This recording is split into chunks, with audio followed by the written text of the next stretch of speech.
If you're planning to buy your first house in 2026 and you follow the same advice your parents got in 1995, you're going to get absolutely destroyed financially. The game has completely changed and most first-time homebuyers have no clue what's actually coming. By the end of this video, you're going to have a bulletproof step-by-step blueprint that will save you literally tens of thousands of dollars and months of frustration.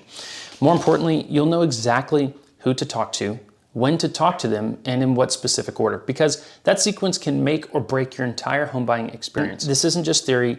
This is the exact process I've used to help hundreds of families secure their dream homes when everyone said it was impossible.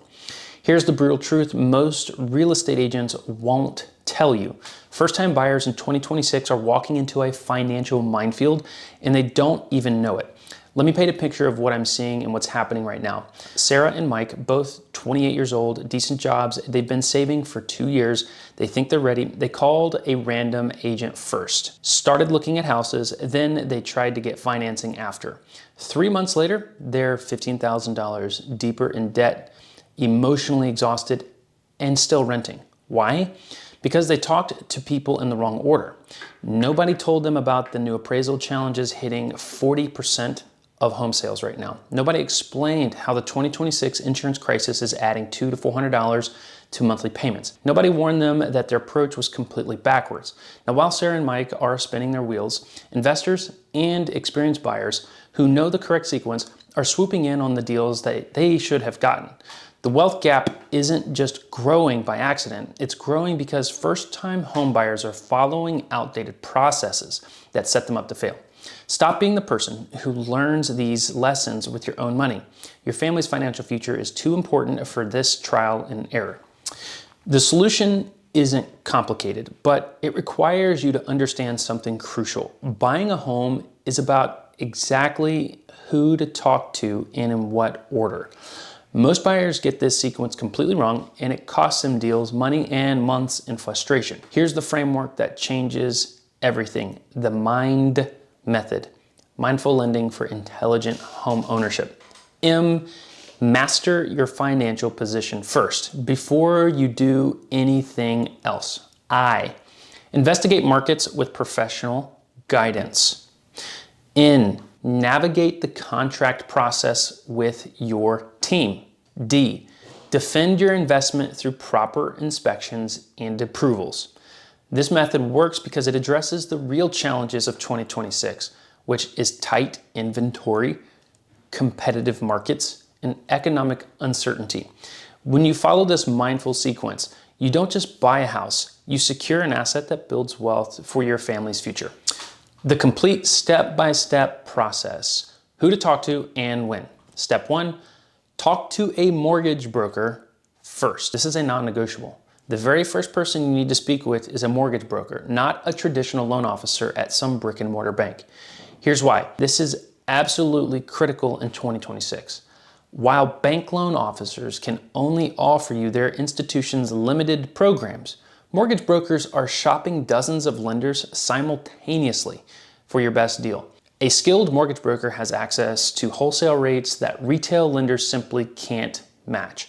They can pivot between different lenders when one hits roadblocks, something that's happening constantly in today's changing regulatory environment.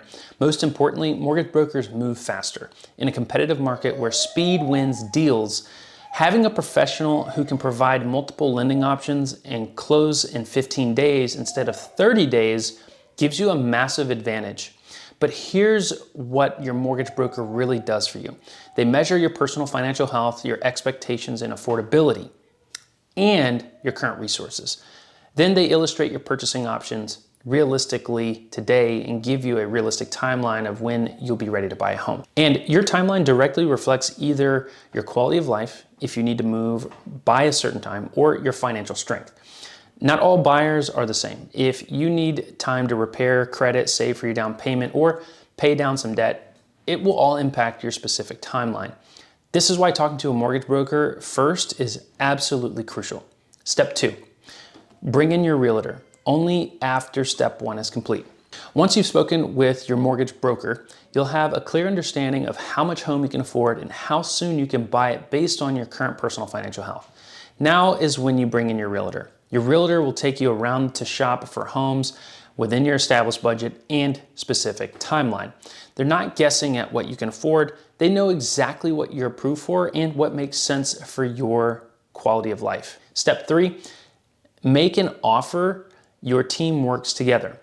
Once you find a home you're ready to buy, your realtor and mortgage broker will work together to put an offer on that home. This decision is based on the dynamics and health of the home itself, the seller's situation, and market data reflecting the value of the home. Also, what you think it's worth. Step 4, contract signing and escrow. New team members join. Once the seller agrees to your offer, and there's usually collaboration and negotiation involved, you and the seller will sign a contract together that starts the escrow process. Now at this time, a few more people will be welcomed into the conversation. So to recap so far, you've talked to a mortgage broker and a realtor. Once your offer is accepted, you will speak with a title company, also known as an escrow company.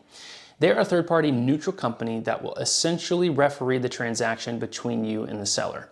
You don't pay money directly to the seller. It goes to the title company, which holds onto the funds and transfers all the monies between the seller, the bank, and you as the buyer. Step 5, earnest money deposit, showing your commitment. Standard operating procedure across the United States is that as a buyer, you will show a sign of commitment by placing a deposit of money, typically 1% to 3% of the purchase price, with the title company. This is called an earnest money deposit. For example, if the purchase price is $300,000, your earnest money deposit at 1% would be $3,000. At 3%, it would be $9,000. The earnest money deposit can be negotiated between you and the seller. Typically, I see 1% on homes less than $800K and more than homes above that price point. Now, within 3 days of signing that contract, the earnest money deposit gets deposited to the title company. Step 6, home inspector, critical investment in your future. The next individual you will speak with is a home inspector, and I highly recommend this step. A home inspector will do a deep dive on the property, a complete health check on HVAC pipes, water, electricity, mold, pest, and give you a real clear picture of the health of the property that you want to buy. If it comes back with significant issues, you can negotiate with the seller on paying for repairs, getting a credit to offset your closing costs from the bank, or lowering the price, or depending on your circumstances. You hire the inspector, and typically that costs anywhere from about $300 to $500.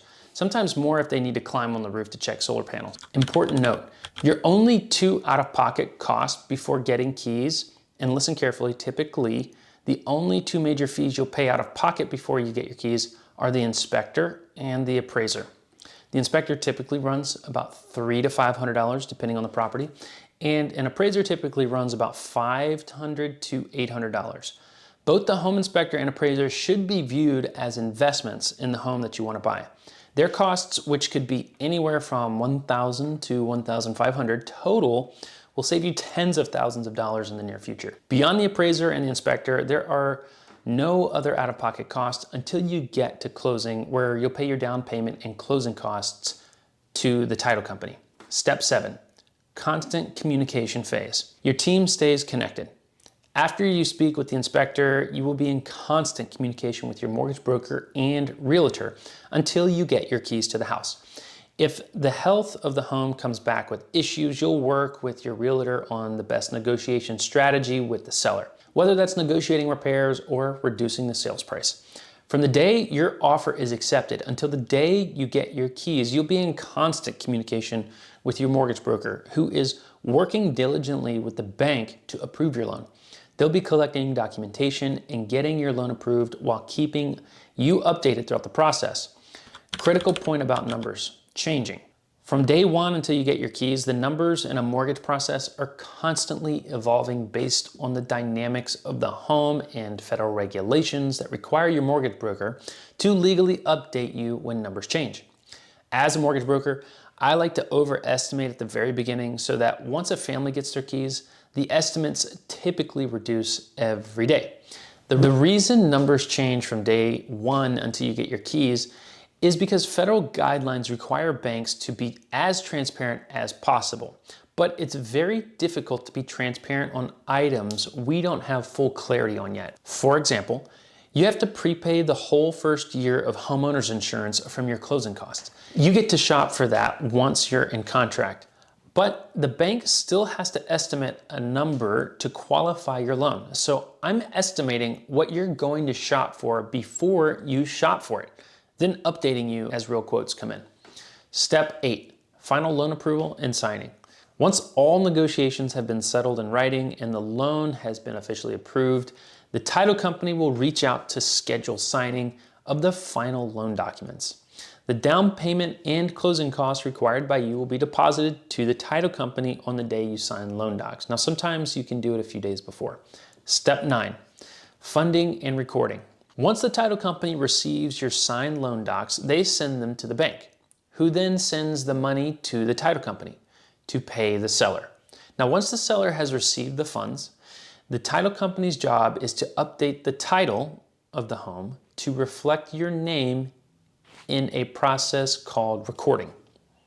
Step 10, getting your keys. Once the county has officially recorded your name on the title company will reach out to your realtor to let you know it's time to pick up your keys to the new home. Your first mortgage payment. Standard operating procedure for most loan programs is that the month you receive your keys, you will not have a mortgage payment the following month. For example, if you buy your home in September and you get your keys in the month of September, you won't have a mortgage payment in October. Your first mortgage payment will be in November. Look, you have two choices. You can keep researching and planning while prices continue climbing and inventory stays tight. Or you can take action with a proven system that actually works in today's market. If you're serious about buying in 2026, I want to give you something that will transform your entire home buying experience.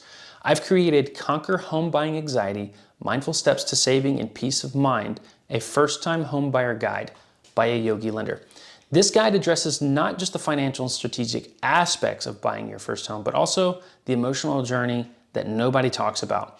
It combines proven mortgage expertise with mindful practices that help you make clear, confident decisions without the stress of overwhelm that destroys most first-time homebuyers. Comment mindful below and I'll send you the link.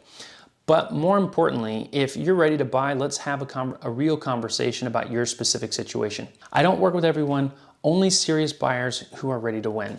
Your family's financial future starts with this decision. Make it count. And if you found this valuable and you need to see the next video where I break down how much home you can actually afford in 2026, I'll see you there.